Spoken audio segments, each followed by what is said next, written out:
sabem, este seminário permanente do Instituto de Cristianismo Contemporâneo é uma iniciativa deste Instituto que integra o... Metálica destas, quer dizer que é uma casa pública, fechada, não está a... Peço que desliguem o som, por favor. Ok. Ok. Estava a dizer que esta é uma iniciativa do Instituto de Cristianismo Contemporâneo, é um seminário permanente associado ao mestrado em Ciência das Religiões da Universidade Lusófona. E, portanto, hoje estas conferências, este ciclo de conferências, são realizadas mensalmente durante o ano letivo. Este mês, hoje, temos o tema dos grupos religiosos de autocontrole, e temos como orador o António Madaleno, que é uma pessoa que se tem dedicado a estudar e a investigar os grupos de autocontrolo. Ainda há dias escreveu um artigo muito interessante, creio que no Observador, sobre essa matéria, curiosamente, dentro da Igreja Católica, porque normalmente não se pensa que exista, mas existe. E ele vai falar sobre este tema. Ele é especialista nesta área das seitas destrutivas e dos grupos de autocontrole. Foi educado no seio das Testemunhas de Jeová, depois abandonou esse movimento. Ele era um dos líderes, era ancião durante alguns anos. Essa experiência orientou o seu interesse académico pelas dinâmicas da influência, da coerção psicológica e do controle social em contextos religiosos. E também tem obra escrita. O primeiro livro foi o Apóstata, porque abandonei as Testemunhas de Jeová, 2020, para o qual me pediu um texto e eu o fiz com muito gosto. E depois o Universo das Seitas Destrutivas, em 2024, além de outros artigos de opinião e diversos, enfim, que tem feito. Tem desenvolvido um trabalho de divulgação também, de formação, de sensibilização, através de workshops, publicações online, de intervenções nos meios de comunicação, e atualmente dedica-se a esta investigação e ao ativismo cívico no campo das seitas destrutivas, influência indevida e psicologia da religião. Este tema, eu lembrei-me de convidar o António Madaleno para este tema, ao qual agradeço ter aceito, porque, de facto, além de haver um grande desconhecimento, deixa-me aqui dar entrada de mais 3 pessoas, um grande desconhecimento do espectro religioso. As pessoas não sabem nada sobre religião. Os próprios jornalistas não sabem nada sobre religião, a não ser talvez alguma coisa sobre a Igreja Católica, e mal, a não ser aqueles que são realmente jornalistas especializados em catolicismo, mas de resto os jornalistas comuns da informação geral, de uma forma genérica, não sabem nada sobre o mundo religioso. E depois o fenómeno das seitas religiosas e dos grupos religiosos de autocontrole é um campo aberto para todos os abusos, e nós aqui ainda não temos, talvez, ao nível, por exemplo, dos Estados Unidos, países desse género, em que há grupos religiosos de autocontrole que só se vêm a descobrir que existem depois das pessoas saírem de lá e denunciarem. Mas é importante nós termos conhecimento. E, portanto, eu agradeço muito ao António Madalena ele ter aceito o meu convite e, portanto, vamos ter uma intervenção, sei lá, de 40, 50 minutos ou coisa do género, e depois teremos oportunidade por algumas questões, eventualmente, de forma a terminar por volta das 10 horas. Portanto, faça favor, eu vou pôr aqui, se quiser partilhar algum PowerPoint ou assim, já está disponível. Faça favor, bem-vindo mais uma vez e bem-vindos a todos mais uma vez. Força! Bem, em primeiro lugar, muito boa noite a todos. É um prazer estar aqui e ter sido convidado para esta conferência, especialmente ao Dr. José Briceslino me ter convidado. Para mim é mais do que um prazer poder falar sobre este assunto. eu para mim considero um serviço cívico, digamos assim, poder abordar este assunto e explicá-lo, porque a maior parte da sociedade, e todos nós, como sociedade, não estamos suficientemente alertas para esta problemática dos grupos de autocontrolo, ou como eu costumo designar, seitas destrutivas, porque muitas pessoas se envolvem neste tipo de grupos e nós nem nos apercebemos de que eles estão à nossa volta. E nem nos apercebemos também e nem sabemos dos malefícios, dos danos psicológicos e, por vezes, até mesmo físicos que são causados por estes grupos.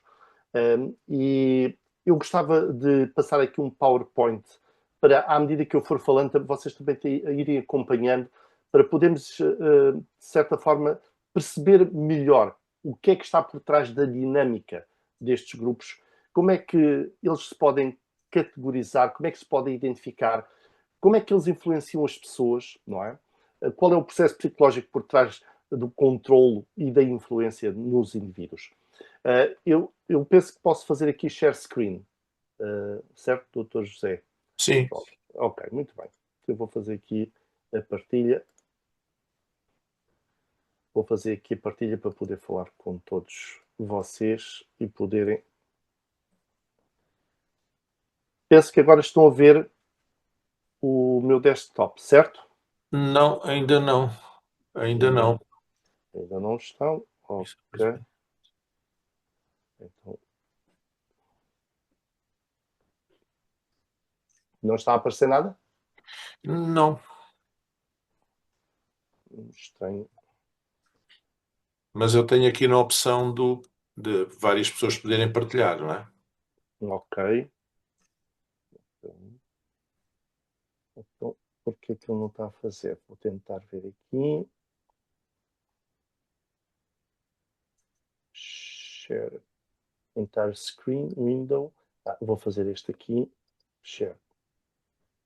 E agora? Também não. Ok. O doutor tem É aquilo que me tinha o mandado. PDF que eu lhe enviei. Ok, então vou tentar recuperar aqui. Ok. Vou tentar projetar aqui então. Ok. É melhor. Não está aqui. Não está aqui. Mais fácil.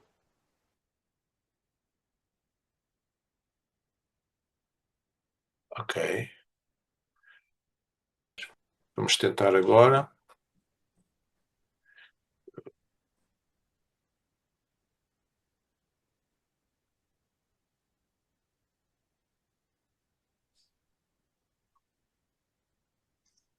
Estão a ver? Agora sim. Ok, Obrigado. certo. Muito bem. Então, eu, à medida que vou falando, depois o doutor, se fizer a favor, ir só andando para a frente à medida que eu for dizendo. Ok. Nós temos aqui esta breve apresentação, que normalmente, quando se fala em grupos de autocontrolo, ou os chamados cultos, seitas destrutivas, o que nos vem normalmente à cabeça, à lembrança, são momentos específicos na história humana em que determinados grupos tiveram um impacto mediático muito forte. Temos aqui o caso do People's Temple, em 1978, em que quase 1000 pessoas morreram num suicídio coletivo, não é? A mando do líder principal deste grupo, Jim Jones. Temos aqui, em 1984, a Ordem do Templo Solar, onde ocorreu também um suicídio coletivo e que foi também bastante mediático, onde 86 pessoas também se suicidaram neste ritual coletivo. Depois temos o ramo davidiano, que muitos certamente se lembram do cerco do Waco, nos Estados Unidos da América, no Texas, em que 83 pessoas morreram, exatamente dentro de um complexo onde estava instalado este grupo e vivia completamente também isolado da sociedade. E mais perto de nós, em 1995, temos a Verdade Suprema, que foi aquela seita destrutiva, ou aquele grupo que no Japão lançou o gás sarin no metro de Tóquio e 12 pessoas morreram e cerca de 6.000 ficaram feridas. Portanto, quando falamos neste tipo de grupos, normalmente o que vem à mente das pessoas, mediaticamente, é este tipo de grupos em que há grandes catástrofes, digamos assim, humanas, em que morrem pessoas porque são assassinadas ou em suicídios coletivos. Mas, na realidade, os grupos de autocontrolo, e que neste caso estamos a falar especificamente de grupos religiosos de autocontrolo, eles existem à nossa volta e, na maior parte dos casos, não causam este tipo de eventos mediáticos. E, portanto, é por exatamente não se conhecer quais são as características que estes grupos exercem ou demonstram ter que passam mais despercebidos no meio de nós. Nós podemos ter um familiar, podemos ter um vizinho, podemos viver rodeados de pessoas que estão envolvidas em grupos de autocontrole e nem elas próprias, nem as próprias pessoas que estão nestes grupos, percebem que estão a ser manipuladas, controladas e enganadas. Ou seja, que estão a sofrer influência indevida por parte do grupo onde elas estão inseridas. Doutor Brices, pode passar à frente, por favor? Vamos ver se eu consigo. Próximo slide. É só passar na setinha ali embaixo, à direita, para baixo. Ok. Então temos aqui, vamos falar aqui de algumas coisas. Claro que isto, como o tempo é limitado, não vamos entrar em muitos detalhes em cada um deles, mas vamos tentar perceber exatamente qual é a diferença entre religião e seita destrutiva ou grupo de autocontrole, quais são as características comuns nestes grupos, quem é que se junta a eles e porquê, como é que funciona o recrutamento dos novos membros, o que é a influência social destrutiva, portanto, como é que as pessoas são levadas a estar debaixo deste tipo de influência, como é criada a nova identidade dentro destes grupos. Vamos avançar para o próximo. Depois vamos falar brevemente sobre a dissonância cognitiva, o que é, como funciona, e temos aqui o modelo BITE de Steven Hassan, que é um especialista norte-americano que criou este modelo que nos ajuda a identificar então como é que estes grupos podem ser realmente identificados, qual é o processo de deixar este tipo de grupos e porque é tão difícil deixar este tipo de grupos. Também vamos falar sobre o desenvolvimento de fobias e stress pós-traumático neste tipo de grupos, seitas destrutivas ou grupos de autocontrole. E depois, no final, temos aqui várias perguntas que certamente alguns poderão fazer. Avancemos para o próximo. Aqui já falámos, portanto não vale a pena estar novamente a relembrar. Quando falamos, e isto muitas vezes é mal entendido, não é? Muitas vezes usa-se o termo seita para determinados grupos, quando na realidade o que está, não é, envolvido no grupo que nós queremos catalogar não é seita, mas seita destrutiva. E porquê? Bem, do ponto de vista sociológico, uma seita é um grupo de pessoas, não é? Normalmente é referindo-se a grupos religiosos, que se separam de um grupo maior e que formam a sua própria individualidade. Portanto, no fundo, eles levam consigo crenças, práticas,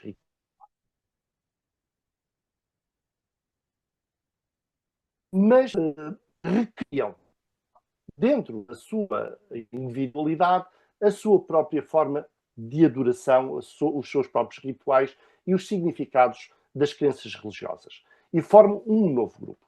Se nos lembrarmos, quando os cristãos surgiram, não é? Eles foram catalogados pelos judeus como sendo uma seita. Porquê? Não que eles deixassem de ser judeus, do ponto de vista religioso, mas destacaram-se em crenças diferentes das crenças ortodoxas, digamos assim, do judaísmo tradicional. E por isso eles seguiam a Jesus, encaravam Jesus como Messias e por isso foram considerados pelos judeus como sendo uma seita. Por exemplo, nós temos que entender que uma seita não é necessariamente destrutiva. Uma seita é um grupo de pessoas que criou a sua própria individualidade do ponto de vista religioso. Mas nas seitas destrutivas ou os grupos de autocontrole, existe algo que as distingue de todos os outros grupos. Neste caso, existe um líder, normalmente, ou líderes, mas habitualmente é um líder, que é o líder carismático. E é este líder que detém todo o poder sobre o grupo. É ele que mantém o grupo coeso, debaixo de uma autoridade absoluta. É ele que decide o que é certo, o que é errado, o que se pode fazer, o que não se pode fazer. É ele que interpreta os escritos sagrados, ou ele próprio cria o próprio escrito sagrado. É ele que vai dizer, como que numa ligação, é? Digamos, com o divino, dizer o que é certo e o que é errado, quais são as regras a cumprir, quais são as coisas que não se podem fazer. E depois isso vai dominar toda a existência da própria pessoa.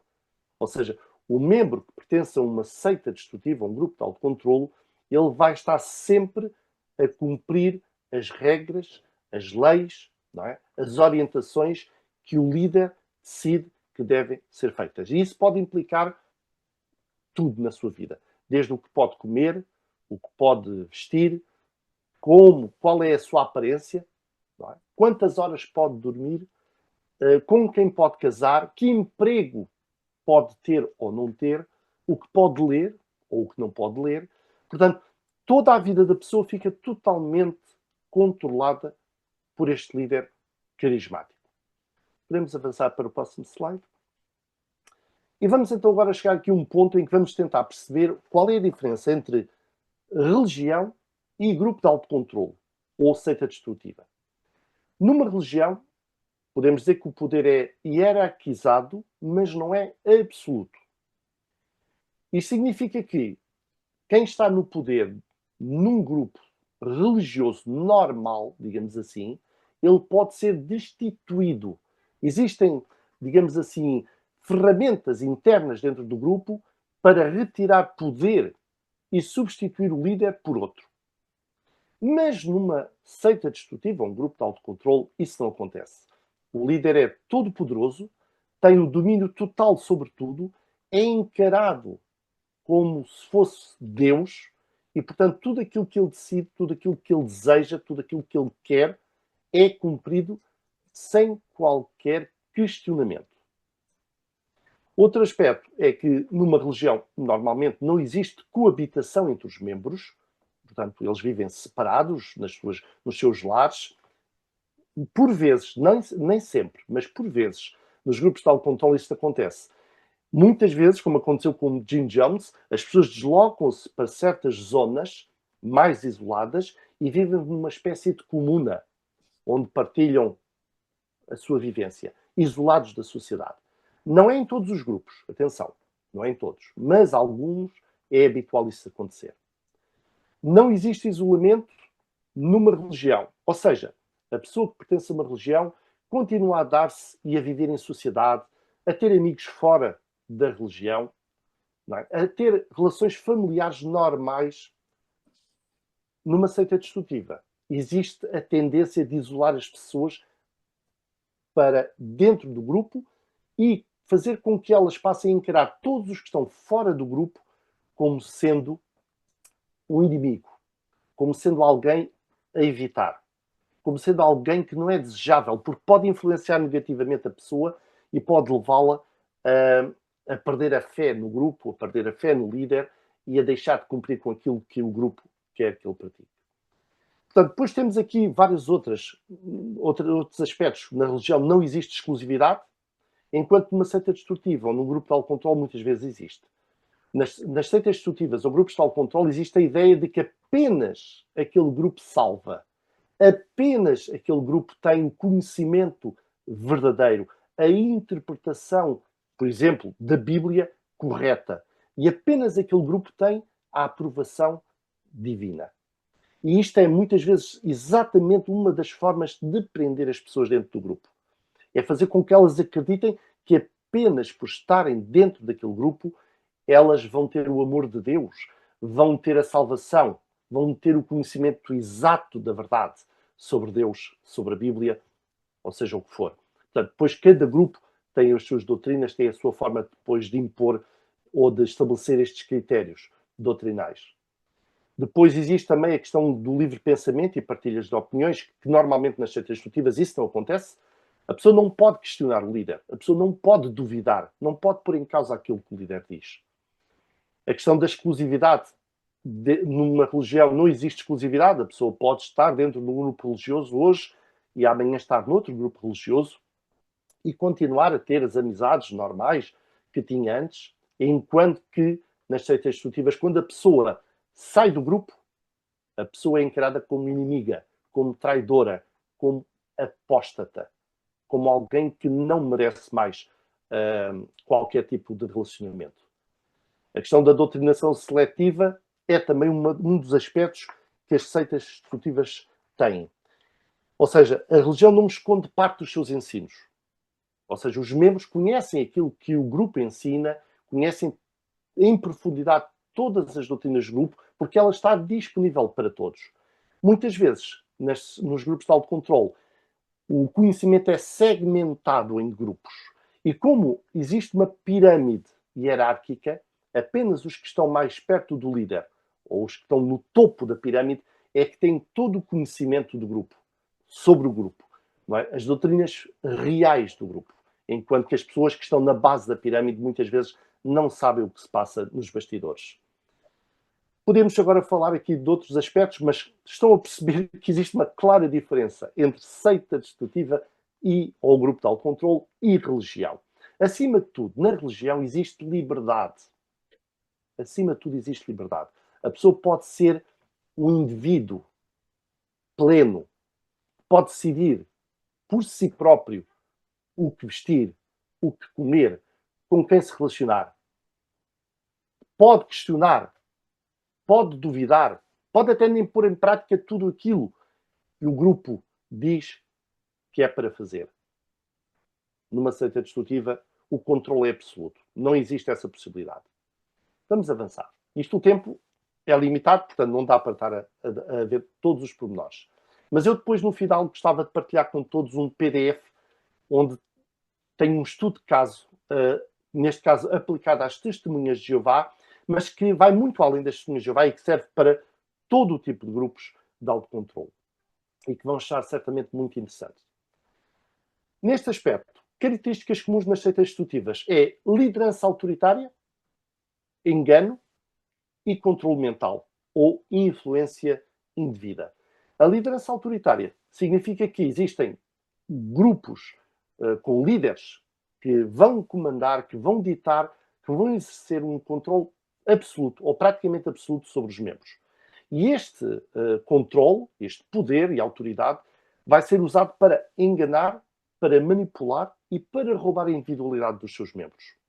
Depois temos o engano, onde existe recrutamento insidioso, onde muitas vezes nas primeiras abordagens à pessoa, ao prospectivo membro, não vai ser dado a conhecer tudo sobre o grupo. Muitas vezes apenas se diz que gostaríamos de fazer consigo um estudo bíblico, por exemplo. E a pessoa pensa que vai simplesmente estudar a Bíblia, quando na realidade o que a pessoa vai ser é doutrinada de acordo com aquilo que o grupo ensina, para depois captar a pessoa para o grupo.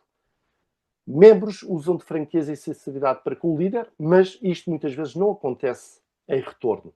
E muitas vezes esta franqueza e sinceridade depois vai ser usada contra eles mais tarde, caso eles, por exemplo, queiram sair do grupo. E muitas vezes as pessoas expõem a sua vida pessoal, a sua vida privada, ao líder, que depois poderá usar isso contra elas. Depois temos aqui o controle mental, onde existe a influência do grupo que rompe com a identidade autêntica da pessoa e vai substituí-la pela nova identidade. Portanto, a pessoa, muitas vezes, e isto já tem acontecido, certamente, se calhar alguns já passaram por isso, muitas vezes o que é que acontece? Quando a pessoa começa a integrar um determinado grupo de autocontrole, a sua personalidade começa a mudar. E as pessoas que estão à volta dela começam a sentir isso. A pessoa começa-se a afastar, começa a rejeitar certos convites para estar em família, começa a evitar certas celebrações em família, e portanto ela começa-se a isolar cada vez mais, cada vez mais, cada vez mais, até estar completamente envolvida com o grupo e estar separada da família e dos amigos. Isto é intencional. Este tipo de grupos fazem isso exatamente para poderem manipular e controlar melhor as pessoas. Porque se as pessoas continuarem a ter associação com a família, com os amigos, elas não vão estar tão inclinadas, digamos assim, a viver 100% para o grupo. E não há aqui uma reforma do pensamento total, porque elas ainda continuam a receber alguma influência do exterior. E, portanto, estes grupos, um dos objetivos é exatamente manipular os sentimentos, manipular as emoções, manipular o indivíduo, de forma a que ele saia do círculo social em que está inserido e familiar e fique e passe a estar apenas inserido, agarrado ao grupo que é a sua nova família. O grupo passa a ser a sua nova família. Passam a ser os seus amigos. Todos os que estão fora do grupo estão realmente fora deste círculo. Podemos avançar, por favor. Ora, temos aqui alguns tipos de grupos de autocontrole. Hoje estamos especificamente a falar de grupos religiosos, mas temos que ter atenção que existem vários tipos de grupos. Podem ser religiosos ou espirituais, podem ser políticos, podem ser terapêuticos, podem ser comerciais. Portanto, há todo o tipo de grupos de autocontrole que possam imaginar. E, portanto, hoje estamos aqui focados em grupos religiosos, mas é preciso perceber as características que estes grupos têm, porque eles depois vão se aplicar a todo o tipo de grupos que exercem esta prática do controle mental, da influência indevida e da manipulação da pessoa. Podemos avançar? Agora, outra pergunta importantíssima. Aqui, muitas pessoas dizem: eu não entendo como é que é possível as pessoas entrarem neste tipo de grupos. Provavelmente é uma pessoa que não tem muitos estudos. Provavelmente é uma pessoa que não tem, digamos assim, uma boa formação académica. Isso é um engano. Esta sobrevivente, Jonestown, ela disse: ninguém se junta a uma seita. Ninguém se junta a algo que pensa que irá magoá-la. Você junta-se a uma organização religiosa, você junta-se a uma organização política e você junta-se a pessoas de quem realmente gosta. Isto significa o quê? Qualquer pessoa pode ser aliciada a entrar numa seita destrutiva ou no grupo de autocontrole. Qualquer pessoa. Qualquer um de nós pode ser aliciado. Porquê? Porque se não conhecermos as características destes grupos, qualquer grupo, independentemente de ser político, religioso, comercial, terapêutico, espiritual, seja o que for, ele vai usar, digamos assim, os iscos apropriados para nos cativar. Imaginem, eu não acredito em Deus, sou ateu. É óbvio que eu nunca, jamais vou integrar um grupo religioso. Mas agora imaginem que me aparece um grupo que me promete uma formação, um coach sobre empresas. E que me vai dar uma formação sobre como me tornar um melhor empresário ou um melhor vendedor. E eu entro nesse grupo. Mas depois, gradualmente, começo a ficar dependente do grupo, dependente do líder. E todas as emoções e tudo aquilo que é feito lá dentro, nós vamos ver agora mais à frente, o que é que fazem, vai fazer com que eu fique totalmente agarrado ao grupo, de tal forma que ele passa a ser um grupo de autocontrole. Passa-me a controlar totalmente. E eu passo a viver em função do grupo, em função do líder. Por isso, de forma simples e direta, todos nós podemos cair neste erro.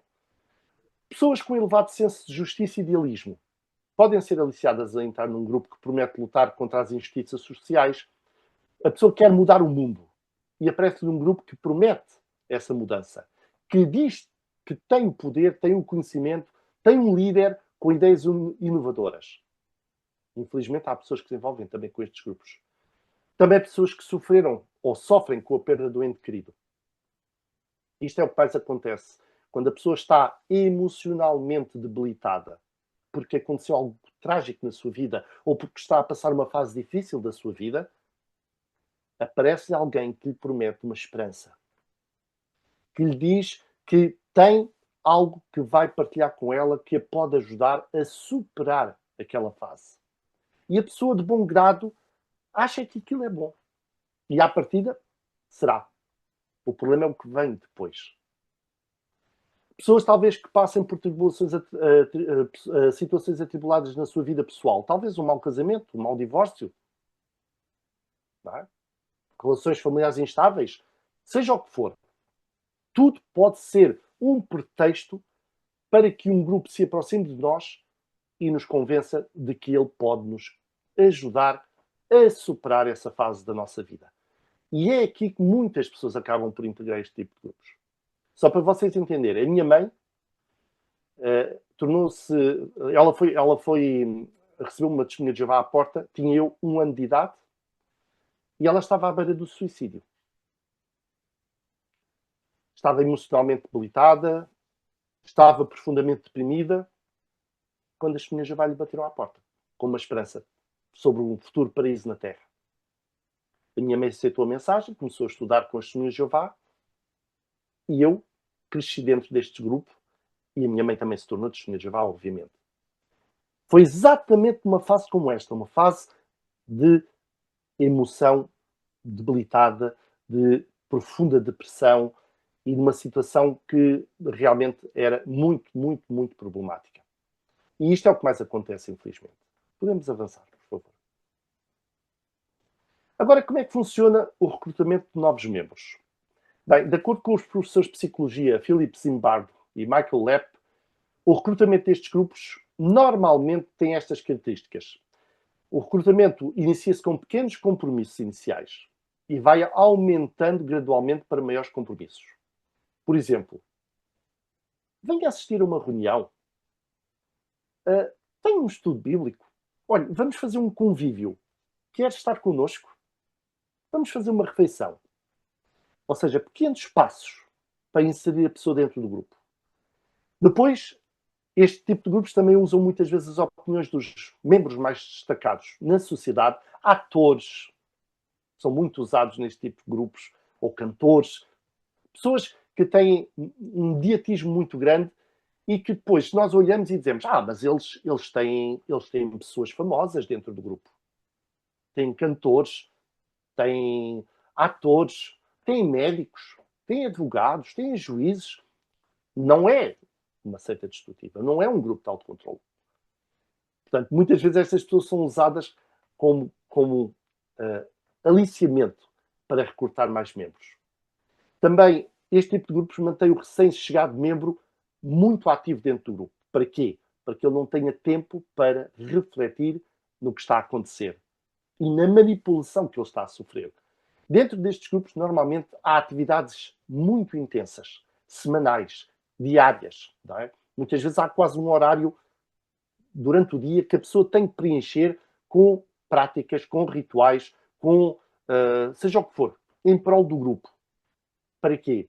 Para que a pessoa não tenha tempo para parar, refletir e pensar no que é que eu me estou a meter. Portanto, uma atividade muito, muito, muito intensa. Depois, também é usado outro aspecto, provavelmente aqui alguns já ouviram falar, que é o bombardeamento de amor.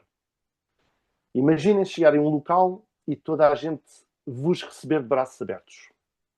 Ai, que bom que está aqui. A sua presença é inestimável. Gostamos muito de o ter cá. A pessoa é recebida como nunca foi recebida em mais lado nenhum. Ou seja, a pessoa é recebida com elogios, com sorrisos, com abraços, com cumprimentos, com afeto. E a pessoa pensa, realmente aqui é diferente. Levas as coisas que estudaste. Aqui é diferente. Nunca estive em lado nenhum Escolhes onde aquilo houvesse que sobre isso. são os teus apontamentos, deves levar. Nunca passei por qualquer grupo que tivesse este tipo de amor. Isto muitas vezes é intencional. É o chamado bombardeamento de amor. Exatamente para que a pessoa fique cativada dentro do grupo. A pessoa pense, aqui tenho aquilo que eu preciso. O afeto, o amor, o carinho, que eu não tenho em casa, que eu não tenho na família, que eu não tenho no trabalho, não tenho em lado nenhum. Aqui a pessoa é suprida deste afeto. E isto faz com que as pessoas fiquem dependentes emocionalmente, porque as pessoas vão querer mais. É natural, somos seres humanos. Quem não gosta de ser bem tratado, ser amado, ser acarinhado? Todos nós. Portanto, se nós estivermos numa fase da nossa vida de fragilidade emocional e chegar a um grupo como este e nos tratar desta forma, obviamente, nem vamos pensar duas vezes. A pessoa vai aceitar e vai querer se envolver cada vez mais. E é nesse processo, então, que depois a pessoa vai ser doutrinada e vai ser manipulada e acabará por ser controlada pelo grupo e pelo líder. Passamos para o próximo.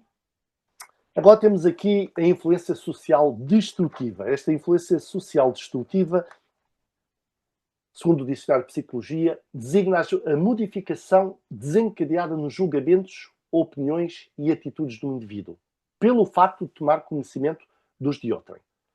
Ou seja, normalmente as pessoas passam por um processo, neste caso, de influência. E todos nós somos influenciados. Portanto, somos influenciados pelos nossos familiares, somos influenciados pelos nossos colegas de trabalho, ou seja, o meio social que nos rodeia influencia-nos. Agora, pode influenciar-nos para o bem, como pode influenciar-nos para o mal. Como dizia o apóstolo Paulo, más companhias estragam hábitos úteis. Não é? Portanto, o que acontece aqui é, se nós estivermos envolvidos com um grupo que deseja manipular-nos, o que ele vai fazer é começar a convencer-nos de que apenas aquele grupo tem a verdade, apenas aquele grupo nos pode salvar, ajudar, e começamos a internalizar essa mesma ideia. Apenas ali estamos seguros, apenas ali temos o amor divino, ou a salvação. Depois, há um conformismo, acabamos por nos conformar naquela situação, porque é confortável. Não é? Abandonamos o mundo, digamos assim, abandonámos a sociedade em que estávamos inseridos, talvez nos afastámos da família, afastámos dos amigos, e então criámos uma nova família, novos amigos dentro do grupo. E, portanto, ficamos ali cristalizados. E depois a inovação, que é, lá está, a pessoa adquire como que uma nova personalidade à imagem do líder, à imagem do grupo. E passa a ser, digamos assim, mais um dentro do grupo, onde são todos iguais, no sentido que todos acreditam no mesmo, todos praticam o mesmo e todos acabam por viver ali num sistema social fechado, em que são totalmente dominados pelo líder e uns aos outros também, conforme também vamos ver. Vamos avançar. Vamos ver aqui um pequeno vídeo. Pode descer. Tem aí do lado esquerdo. Isso é um PDF? Ou é um PDF? É o PDF. É um PDF. Então vamos andar para a frente. Não, este aqui Pois não dá para ver. Não dá para ver o vídeo, sim. Depois, temos também aqui não vamos entrar em grandes detalhes, porque no PDF que eu depois vou enviar vou pedir ao Dr. José Bricelino para partilhar com todos, temos uma explicação mais detalhada sobre isto. Nos últimos 30 anos, certamente já ouviram falar da expressão lavagem cerebral, tornou-se muito comum. Em 1961, o psiquiatra Robert Sheve Lifton escreveu o livro Thought Reform and the Psychology of Totalism, ou seja, a reforma do pensamento e a psicologia do totalitarismo.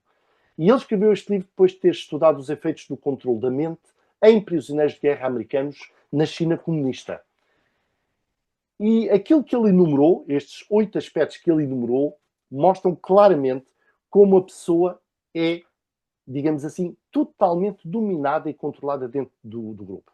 Então temos o controle do meio, temos a manipulação mística, a exigência de pureza, o culto da confissão, a ciência sagrada, a linguagem própria, a doutrina acima da pessoa e a distribuição da existência. Eu não vou explicar todos os pontos, porque não há tempo para isso. Eu vou apenas mencionar apenas um. O controle do meio, ou seja, o controle do ambiente e comunicação dentro do ambiente em que a pessoa está.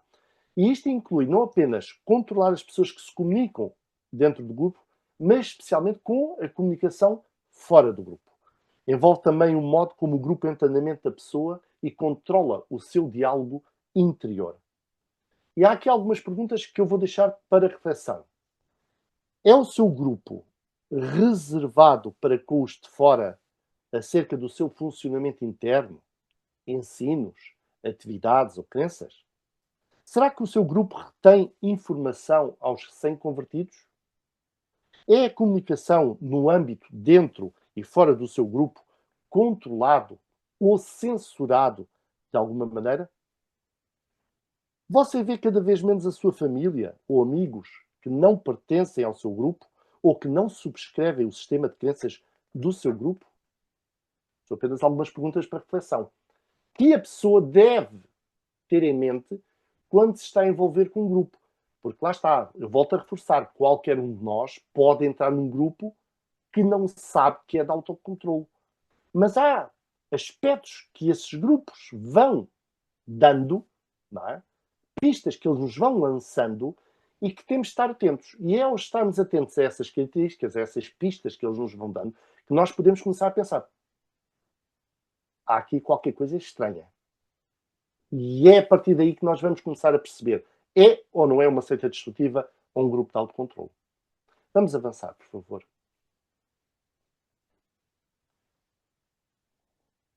Margaret Taylor Singer, uma psicóloga também muito conhecida no estudo dos cults, como os ingleses usam o termo cults, ou cultos em português.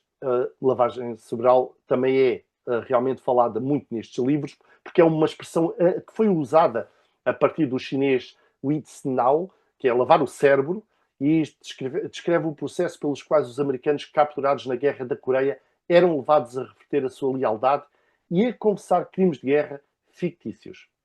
E esta psicóloga, ela sumarizou os 50 anos das suas pesquisas sobre reforma do pensamento, conforme usada no contexto religioso aplicado pelas seitas destrutivas neste livro, Cults in Our Midst, ou seja, seitas destrutivas no nosso meio.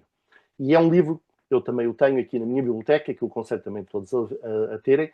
É um livro que realmente demonstra claramente como estes grupos estão ao nosso redor e nós nem nos apercebemos deles. Manipulam a sociedade, manipulam indivíduos, não é? E têm muitas vezes até influências a nível político, a nível social, e que nós nem nos apercebemos que eles estão envolvidos nisso. Vamos avançar, por favor. Portanto, temos aqui 6 condições para a reforma do pensamento.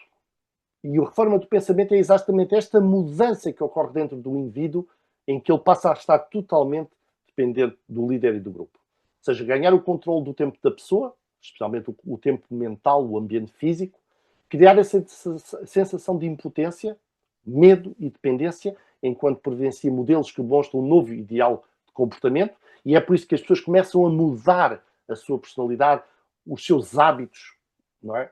O seu comportamento quando se envolvem com estes grupos. Manipular também com recompensas, punições e experiências. Para quê?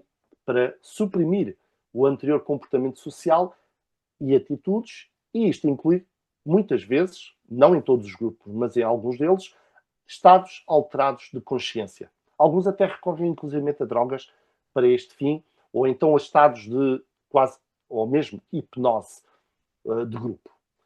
Manipular com recompensas, punições, experiências, exatamente por causa disto. Criar um apertado sistema de controle.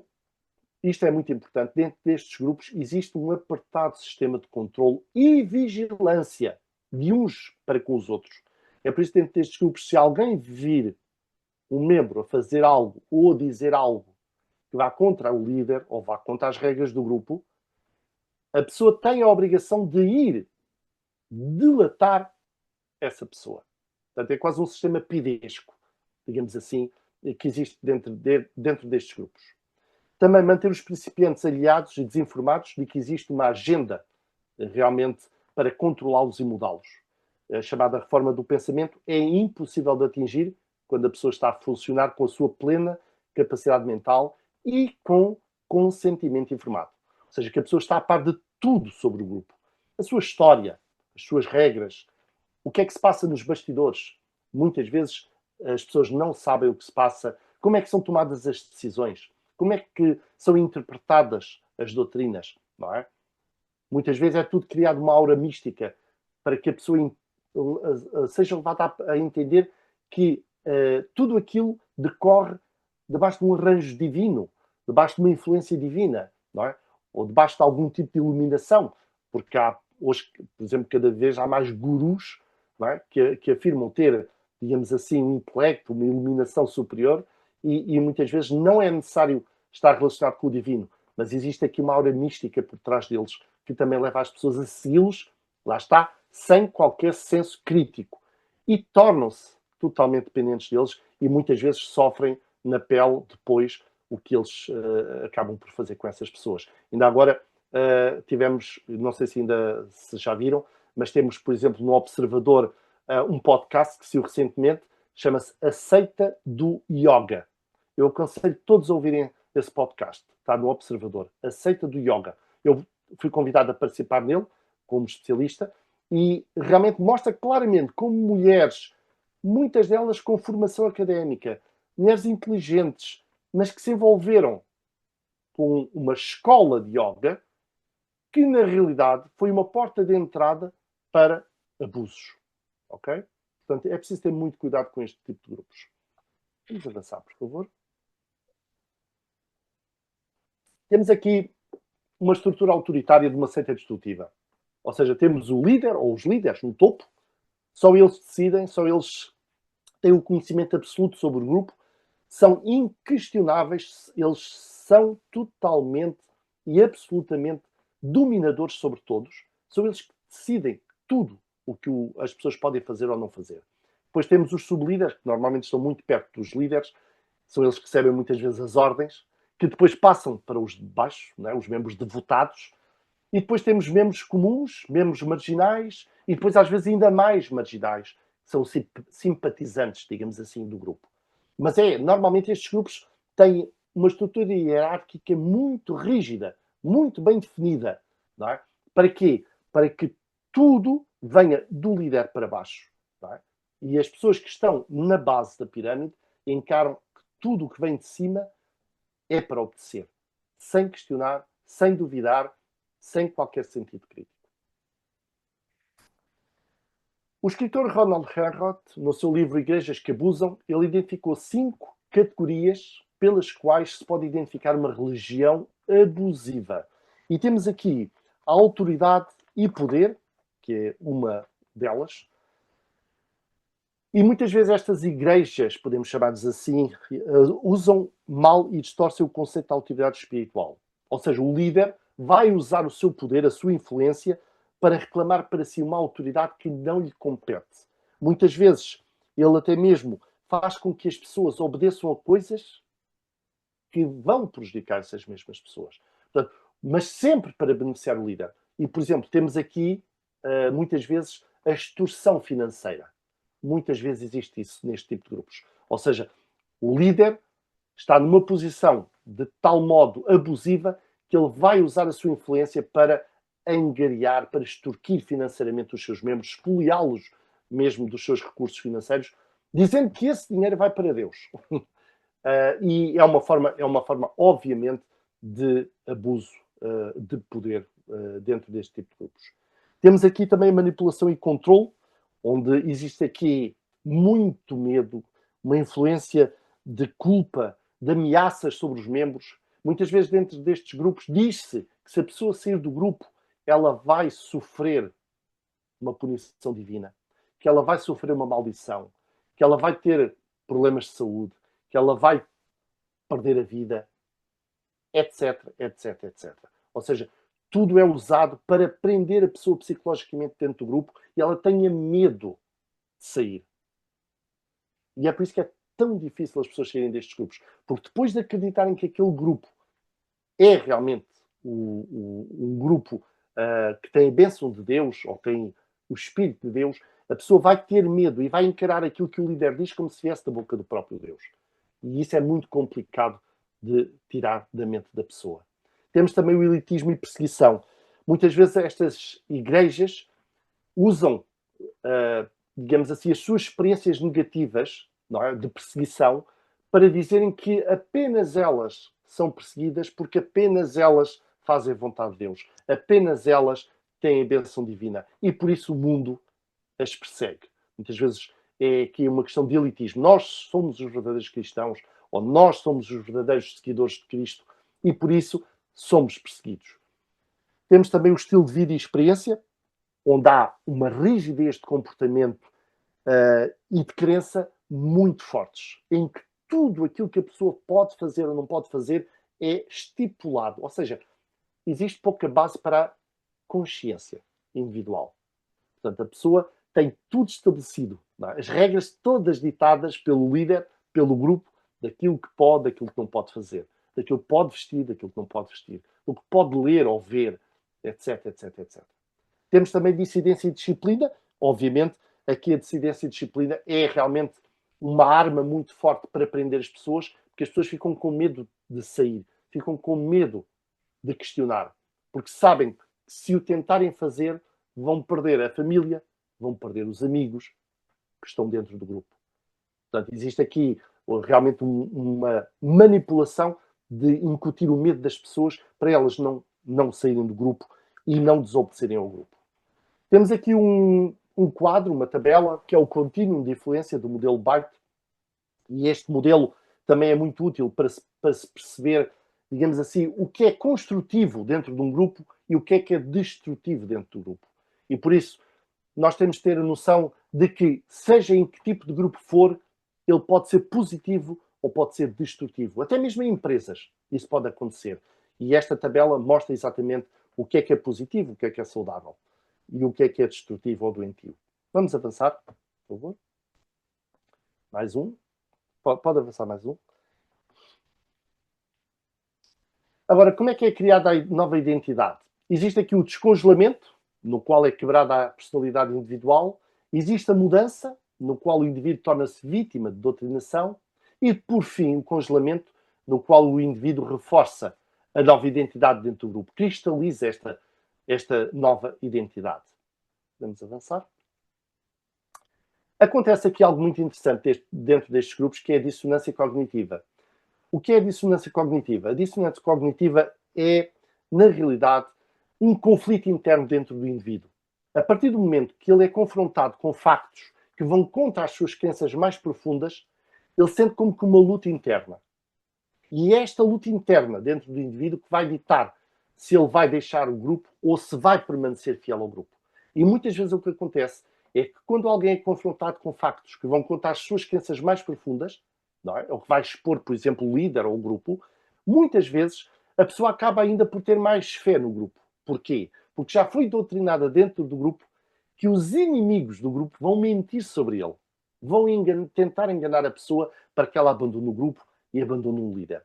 E isto muitas vezes acontece exatamente e leva a pessoa a um conflito interno de tal forma que ela, muitas vezes, em vez de abandonar o grupo, acaba ainda por ficar com mais fé para com o líder, para com o grupo. Podemos avançar.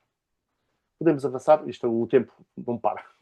O modelo Byte. Temos aqui o modelo Byte, que são 4 aspectos. O controle do comportamento, o controle da informação, o controle dos pensamentos e o controle das emoções.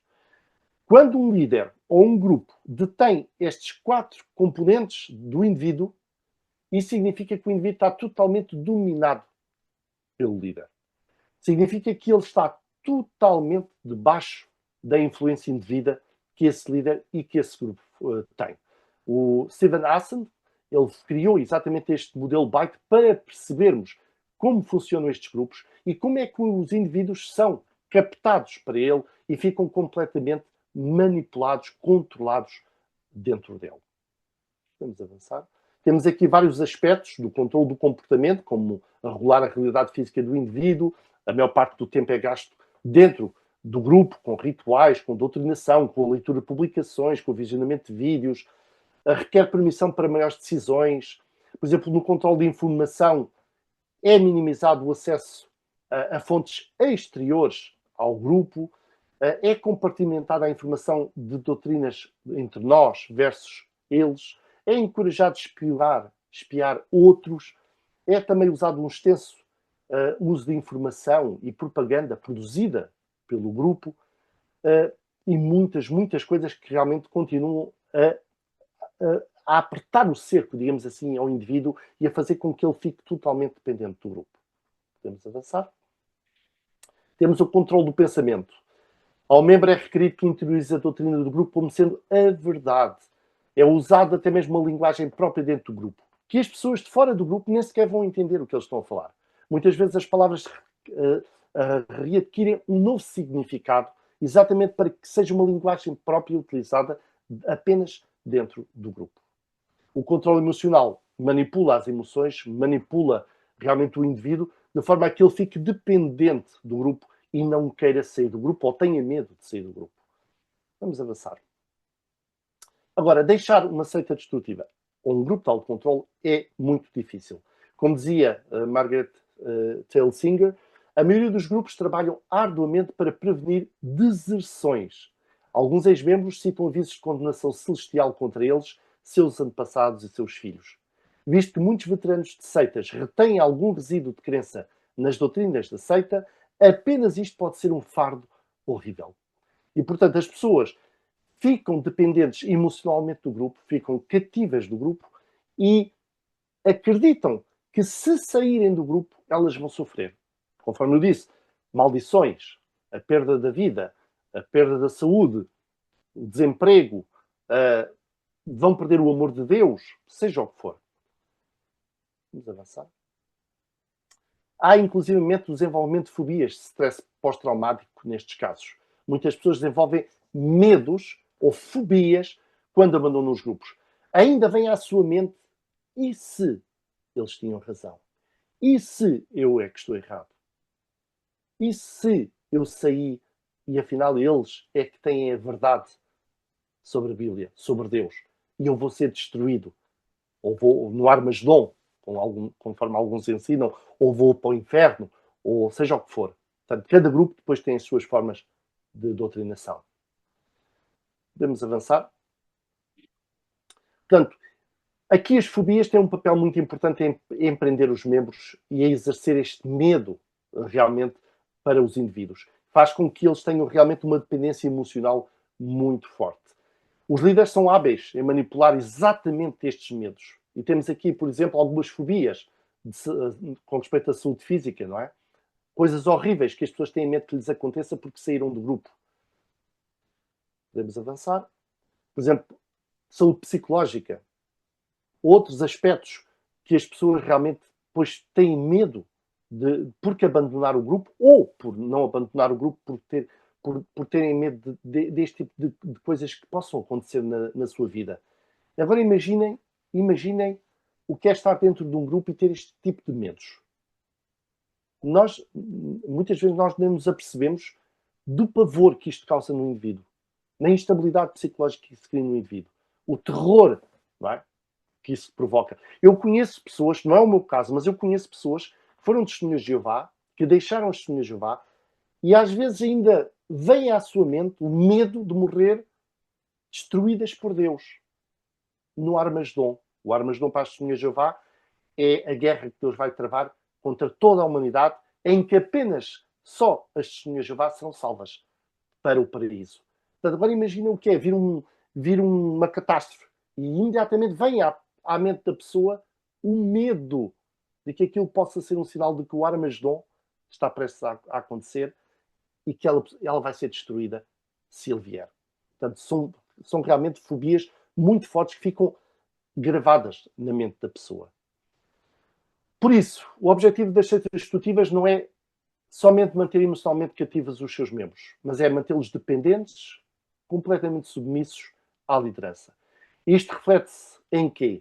Na anulação da individualidade de cada membro em prol do grupo a que pertence, por meio de técnicas, quer subtis, quer mais agressivas, na forma de controlar as atividades, os objetivos, as vivências das pessoas. E por isso, pode-se dizer que as pessoas que estão dentro destes grupos, elas vêm-se privadas das liberdades mais básicas. O livre-arbítrio, a consciência, porque elas estão totalmente controladas pelo líder e pelo grupo. E, conforme eu disse, elas têm medo de desobedecer. E sabem que se desobedecerem, poderão ser vistas por outros. Poderão ser delatadas por outros. Ou poderão, em último caso, obviamente, serem punidas pelo próprio Deus. Não é? Para aqueles que estão envolvidos com este tipo de grupos religiosos. Portanto, o que eu falei aqui é uma síntese muito rápida não é? Ou básica do que está envolvido. Eu incentivo todos os que puderem e quiserem a ler o meu livro O Universo das Seitas Destrutivas. Este livro funciona como manual deste assunto de A a Z. Ou seja, isto está tudo, isto e muito mais, está explicado de uma forma muito mais detalhada, muito mais pormenorizada. Porque aqui, com o tempo limitado que temos, é mesmo só o essencial, que eu espero que tenham entendido, apesar do pouco tempo, mas agora certamente poderão ter alguma pergunta ou algumas perguntas para me fazer.